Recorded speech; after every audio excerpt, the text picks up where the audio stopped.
what we were doing, we were surrounding our mountains with glory. If you were seeing that, that's what this was. I kept trying to figure out how to do it in demonstration, but I'm going to decree it instead that we were surrounding our mountains with glory as we began to worship.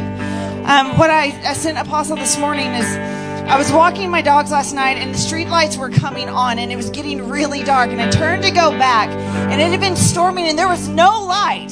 The time had passed for the sun to be able to crescendo over the trees, and as I turned to go back, the sun broke forth in a way, in a time that it should not have been possible for it to do.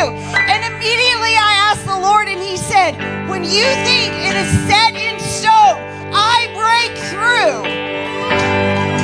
And so the Lord this morning, He said, oh gosh, you've looked and you've looked with your natural eyes for breakthrough. It did not come as you looked and you hoped, and so hope deferred began to settle in. So I say to you today that window of breakthrough that you believe to have passed and did not become manifest has not passed. For my hand is not limited by your natural understanding of my moving, not yours. Like Elijah on the mountain prophesying rain, it is time to rise with expectancy and to prophesy the breakthrough through a window that will break through your natural vision. False prophets and lying spirits can never mimic. They can mimic my signs and wonders, but they can never duplicate my glory and my redemptive power.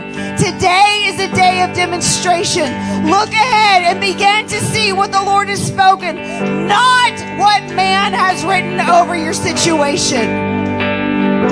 One last thing. The dog that I was walking began to have a heart event, and his legs began to shake, and I was like, he's not going to die. He can't die. So I put my hand on his chest, and I began to rebuke the spirit of death.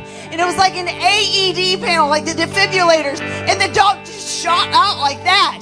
And his heart began to come into alignment, and peace fell over him. And his legs that had been quivering immediately stopped, and he shook himself off. And we began to walk all the way home. And I'm saying, if the Lord will do that for an old dog, what will He do for you? What will He do for a city? What will He do for our nation?